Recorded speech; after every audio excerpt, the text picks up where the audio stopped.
রয়েছে প্রচার, রয়েছে নিয়মিত বরাদ্দ, এমনকি সরকারি সামাজিক প্রকল্প। তা সত্ত্বেও রাজ্য জুড়ে বেড়ে চলেছে বাল্যবিবাহ। সুন্দরবন অঞ্চলে চলতি বছরেও পাল্লা দিয়ে বেড়েছে কিশোরী মাতৃত্বের ঘটনাও। এবার সচেতনতা বৃদ্ধিতে নেওয়া হলো বিশেষ কর্মসূচি। রায়দিঘির শ্রীফলতলা স্কুলে অষ্টম থেকে দ্বাদশ শ্রেণীর ছাত্রীদের মধ্যে প্রচার চালানো হলো। ছিলেন অবর বিদ্যালয় পরিদর্শক অর্পিতা দে এবং জেলা শিশু সুরক্ষা কমিটির কর্তারা। আজকে আমরা এসেছি আমাদের মথুরাপুর ব্লক প্রশাসনের তরফ থেকে একটি সচেতনতামূলক শিবির করতে, যার প্রধান উদ্দেশ্য হলো বাল্যবিবাহ রোধে কন্যাশ্রী প্রকল্পের ভূমিকা।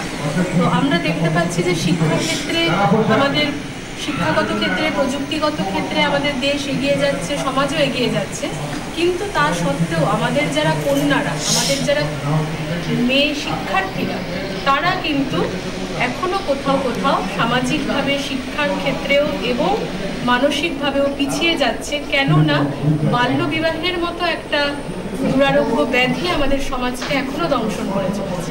তো আমরা তাদেরকে বোঝাতে এসেছি, তাদেরকে মোটিভেট করতে এসেছি।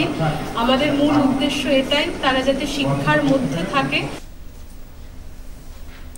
ছাত্রীদের শপথ বাক্য পাঠ করালেন বিধায়ক অলোক জলদাতা।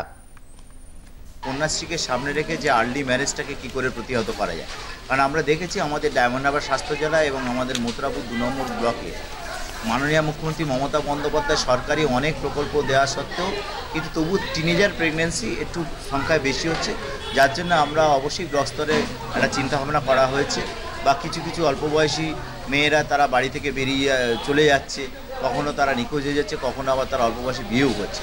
এই সমস্ত দিক থেকে অ্যাওয়ার্ড ক্যাম্প করার জন্য আমরা স্কুলে স্কুলে সেই প্রোগ্রামটা শুরু করা হয়েছে। মেয়েরা প্রতিজ্ঞা করেছে, এখানে অনেক মেয়েরা এখানে দাঁড়িয়ে আছে, ওদেরকেও জিজ্ঞেস করে দেখবেন, ওরাও কিন্তু একদম মানসিক দিক থেকে প্রিপেয়ার্ড যে ওরা নিজেরাই তো 18 আগে বিয়ে করবেই না, উপরন্তু ওদের এলাকায় কেউ যদি এরকম ধরনের বিয়ের অ্যারেঞ্জমেন্ট করে অবশ্যই সেটাকে যাতে বন্ধ করা যায় তার জন্য তারা ব্যবস্থা নেবে।